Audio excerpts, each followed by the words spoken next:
A Shadow in the Ember by Jennifer L. Armentrout. Performed by Stina Nielsen. The warning came from a male voice, spoken barely above a whisper, directly into my ear, as he lifted me off my feet. Shock blasted through me. He carried me back from the courtyard with stunning ease, as if I were nothing more than a small child. And I was not small, not in height nor weight. But the male was also extraordinarily fast. In one heartbeat, he'd taken me into one of the nearby vine tunnels. "I'm not sure what you planned to do back there." The male spoke again. Alarm rang through me, as clear and loud as the bells that rang every morning from the Sun Temple. "But I can assure you, it would have ended disastrously for you." The moment he let me go, things would end disastrously for him. My heart thumped heavily, and I tried to wiggle free. His hold around my waist not only tightened as he stepped farther into the tunnel, where only thin streaks of moonlight slipped between the thick trailing plants and the bushy, sweetly scented blossoms. Stretching my fingers, I reached for the hilt of my dagger as I twisted my head to the side, attempting to dislodge his hand. I was unsuccessful in both endeavors.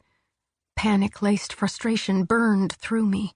I wasn't used to being handled like this outside of training or fighting, not even during my time at the Jade. The sensations of his hand over my mouth, his fingers resting against my cheek, and being held so tightly, being held at all, was nearly as overwhelming as the realization that I was trapped. I curled my legs up and kicked out into nothing but air. I did it again and again, swinging my legs back and forward until the muscles in my stomach protested. "And whatever you're planning to do now," he continued, standing completely still. My movements hadn't rocked him even an inch. He almost sounded bored. "Also won't end well for you."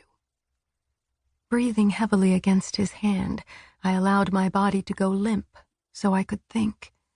The man was strong, able to hold my dead weight with ease. I wasn't going to break free by struggling like a wild animal. "Be smart, Sera. Think." I focused on the feel of him, trying to gauge his height.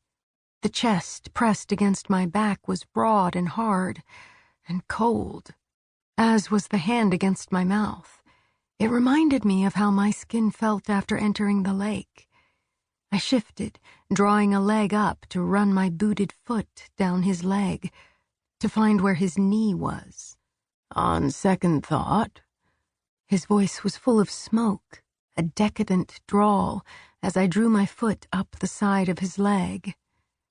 There was something odd about his voice.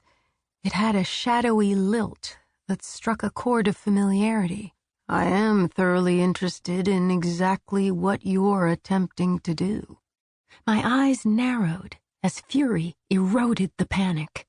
I found the curve of his knee and then jerked my leg up to gain enough space to deliver a brutal... He chuckled darkly, sidestepping my kick. "No, thank you." The smothered sound I made against his palm was one born of pure, unfettered rage. That midnight laugh came again, quieter, but I felt it along every inch of my back and hips. "You're a feisty little thing, aren't you?" Feisty? Little? Thing? I was neither little nor a thing, but I was feeling all kinds of feisty. "Also a bit ungrateful," he added, his cool breath against my cheek. My cheek! Air stilled in my throat.